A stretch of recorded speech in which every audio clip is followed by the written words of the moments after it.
après cette séance qualificative haletante, on en a un tour de charbon de cette 77e Grand Prix de Monaco, avec le 90e anniversaire. Et bien, on va remonter le fil de l'histoire. Hier, on a assisté à une première course particulièrement mouvementée, c'est moins qu'on peut dire, de la compétition FIA Formule 2, qui avait été arrêté au drapeau rouge à mi-parcours avant de reprendre bien sûr avec pas mal de discussions concernant l'ordre du restart, les écarts, etc., etc. On a juste assisté quand même hier, peu importe à la manière dont on a discuté, etc. On a assisté à une domination de Nick de Vries, le pilote hollandais de l'équipe Art Grand Prix, qui a remporté une superbe victoire et qui n'a pas tremblé dès l'instant où il avait vu sa belle avance comme bien du soleil au moment de l'estart.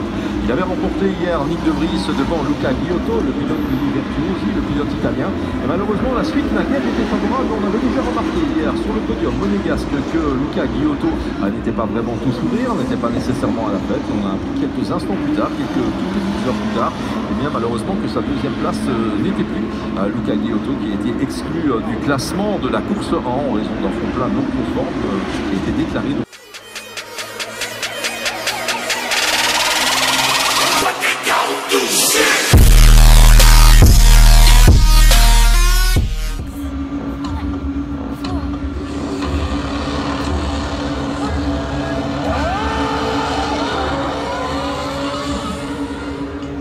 Voilà le tour de chauffe qui est imminent sur la piste de Monaco. C'est la sprint race au niveau de la compétition FIA F2 avec Antoine Hubert et Louis Deletraz sur la première ligne de la grille de départ.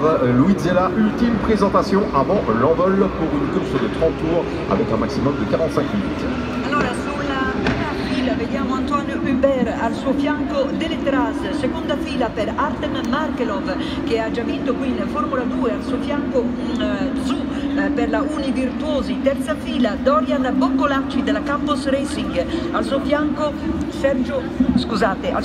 Sergio Sette Camara, scusate, ripeto, allora, prima fila per Antonio Hubert e Louis Deletraz, seconda fila per Artem Markelov e al suo fianco Guayus Zhu, terza fila per Dorian Boccolacci della Campos e Sergio Sette Camara della DAMS, quarta fila per Nobuharu Matsushita della Carlin e al suo fianco Nick de Vries della Art Grand Prix, quinta fila per Ralf Boschung, al suo fianco Nikita Mazepin, Boschung con la Trident e invece Mazepin con la Art Grand Prix, quindi sesta fila per Giuliano Alesi sulla Trident e Nicolas Latifi, il leader della classifica finora di campionato per la DAMS, quindi abbiamo nella fila successiva Mick Schumacher con Tatiana Calderon che si trovano sempre a fianco, però per il momento ha avuto la peggio Tatiana Calderon, quindi Raghunathan con al suo fianco Juan Manuel Correa e quindi la penultima fila per Jack Aitken della Campos con al suo fianco Gelael della Prema Racing e chiude la fila Callum Ilott della Sauber Union Team con Luca Ghiotto della Univirtuosi. Luca Ghiotto, che vi abbiamo detto è stato purtroppo squalificato e ha dovuto partire in Et ce sera d'ailleurs l'un des points à surveiller dans cette course, l'éventuelle remontée de Luca Ghiotto qui doit être bien remonté lui-même après son exclusion hier et qui s'est lancé depuis la dernière partie de départ. C'est loin d'être une situation idéale pour le pilote italien de la formation Univirtuosi sur un circuit comme Monaco. Il faut dépasser dans certaines secteurs. Il n'est même pas commencé. Il y a Antoine Hubert qui va bénéficier de signer un excellent résultat cette saison avec la voiture de la formation Harley. Il va s'élancer depuis la pole position. Grand bénéficiaire, dit Antoine Hubert, de l'exclusion vont s'allumer. C'est un bon qui aura parti avec le premier passage, bien sûr, du côté de Sainte-Dévote avec un premier freinage pas vraiment évident à négocier sur ce circuit de Monaco lorsqu'on est en mode sprint, 30 tours, 45 minutes maximum. Luca Ghiotto qui vient se positionner sur la grille, caméra embarquée avec Artem Markelov qui s'élancera depuis la deuxième ligne de cette grille de départ. On observe les feux, voilà, il s'allume le deuxième, le troisième, le quatrième, le cinquième, extinction imminente maintenant et go go go, c'est parti, un bon départ d'Antoine Hubert avec Louis Deletraz Deletraz dans ses roues. Moins bon départ d'Artem Markelov par contre, et attention, ça se bouscule derrière avec Artem Markelov qui préserve finalement sa 4e place avec Guan Yu Zhou qui est en 3e position maintenant. Excellent départ de la part de Guan Yu Zhou, et pour le reste, eh bien, ça passe sans encombre semble-t-il du côté de Saint-Dévote.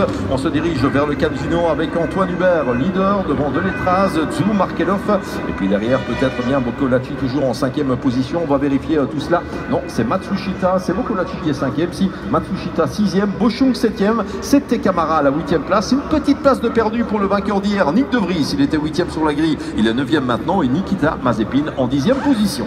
Allora, non è cambiato nulla se non piccole cose. Hubert e Deletraz sono primi e secondi, quindi Zhou e Markelov. Zhou terza posizione, Markelov quarta, quinta per Boccolacci, sesta per Matsushita, Boschung 7ª posizione, Sette Camara è ottavo, Nick De Vries è nono, 10° per Mazepin. Le leadership pour Antoine Hubert qui va en terminer avec le premier tour ici sur le circuit de Monaco. Ils sont au niveau du S de la piscine pour l'instant. Bon départ de Guan Yu Zhou qui a gagné une petite place de la 4e à la 3e. Le dépasse à tout le sillage de Deletraz maintenant. Et Artem Markelov qui va sortir après avoir leur départ. Il a bien tenu la porte derrière de manière un peu brûlante de la piste. Ils sont bien passés avec la voiture qui s'approche de la 14. 4 minutes tendance à s'échapper d'ailleurs déjà pour Deletraz, Zhou et Markelov, puisque Boccolacci est déjà renvoyé à 4 secondes 3, à Matsushita à 4 secondes 9, Bochung à 5 secondes 3, Sette Camara à 6 secondes 1, Nick De Vries toujours 9e à 6 secondes 6 et Mazepin à 7 secondes 5. Des nouvelles de Luca Giotto, il est parti 20e, il est 19e, il a pris le meilleur sur le grand malchanceux d'hier, Callum Ilott, celui qui n'avait même pas pu démarrer, et investigation par rapport à Mahaver Raghunathan. Raghunathan qui est 11e du classement pour l'instant, il s'est lancé Raghunathan depuis la 15e place sur la grille de départ. Je pense qu'il a coupé au niveau de Saint-Dévote Raghunathan, ce qui explique sa remontée avec la voiture numéro 17, Mahaver Raghunathan, le pilote du MP Motorsport, l'équipe néerlandaise, et 10 secondes de pénalité effectivement pour Mahaver Raghunathan qui a gagné des places en coupant au niveau de Saint-Dévote. S'il l'a fait, c'est sans doute pour éviter un accrochage, mais dès l'instant où on coupe à Saint-Dévote et qu'on gagne des places, on est généralement pénalisé dans la foulée. C'est ce qui se passe pour Raghunathan, 10 secondes ajoutées à son temps de course. Hubert, leader devant Deletraz, Zhou, Markelov, Boccolacci, Matsushita, Bochung, Sette Camara, De Vries et Mazepin. Allora, i suoi primi 10, quindi Hubert, Deletraz, Markelov, Boccolacci, Matsushita, Bochung, Sette Camara, ma guardiamo il camion che ha iniziato a piccola discesa verso trova dietro a Cristiano Calderone, che voglio dirvi l'unica donna che partecipa alla Formula 2, a questo campionato. Tutto sommato non si è comportata male, è andata Il faut bien pour remplacer Joe King à Monaco. Eh bien, il va bien recruter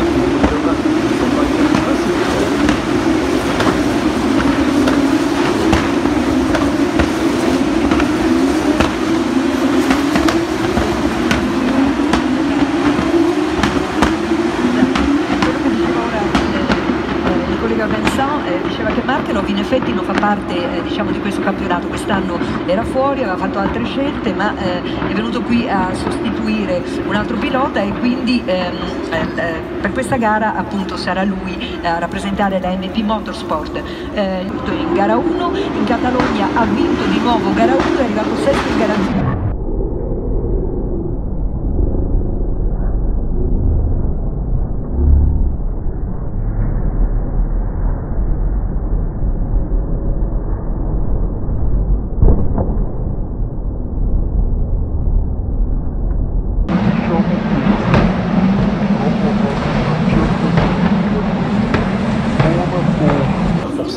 Par le truchement de cette nouvelle neutralisation, la safety car de nouveau en piste, Guan Yu Zhou avec Artem Markelov toujours logé sous son aileron, et voilà de nouveau une neutralisation de très courte durée et le restart de la course, deuxième restart maintenant qui va pouvoir être donné. La safety car s'engouffre dans la pit lane, les pilotes vont se diriger vers la rascasse et ce sera reparti juste après cela.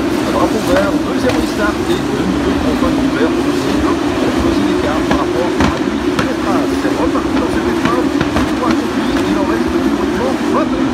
Allora dovrebbero rimanere 22 giri perché sono 30, i giri finali siamo arrivati al nono, è rientrata in pista, avete visto la serie.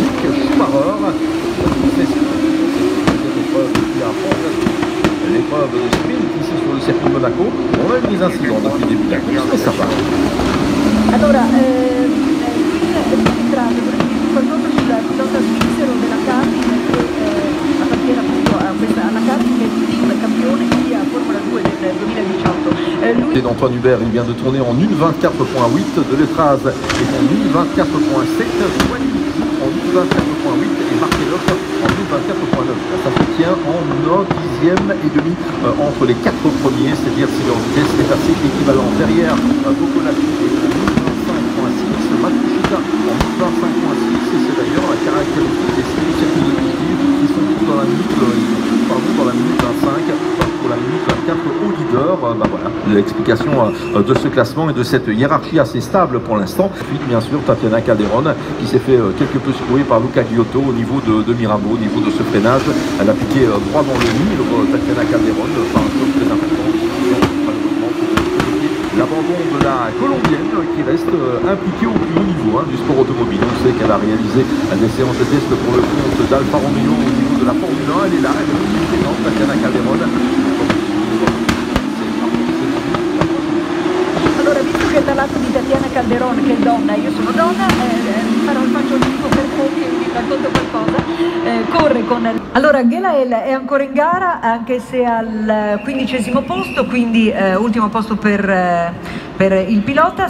Davanti a lui c'è Ailot e ancora in 13ª posizione troviamo Correa, quindi in 12ª Aitken, in 11ª posizione Mick Schumacher, poi in 10ª troviamo Latifi che non riesce a sfidarsi di il leader del campionato fino a Monaco, occupa la 10ª posizione, quindi Matsushita in 9ª posizione, Mazepin 8º posto nella classifica, prima siamo circa a 5-6 giri dalla fine, poi abbiamo De Vries in 7ª posizione, 6ª per Sette Camara, 5ª per Bokolacci, poi Markelov in 4ª posizione e i migliori tre sono sempre Hubert in testa, Deletraz. Bisognerà fare tempo, bisogna mettercela tutta, forza, ricordate, forza, dobbiamo incoraggiare i piloti che amiamo e le squadre che amiamo, quindi non bisogna abbattersi se le cose non sono andate come dovevano quest'oggi.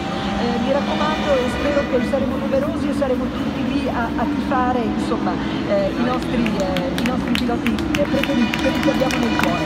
Hubert, Deletraz, Markelov, Bokolacci sono i primi 5, direi che si può concludere con una magnifica prestazione, n'est-ce pas? Oui, magnifique course. Regardez cette image du passage d'Antoine Hubert dans les derniers tours, au moment de rentrer dans le S de la piste.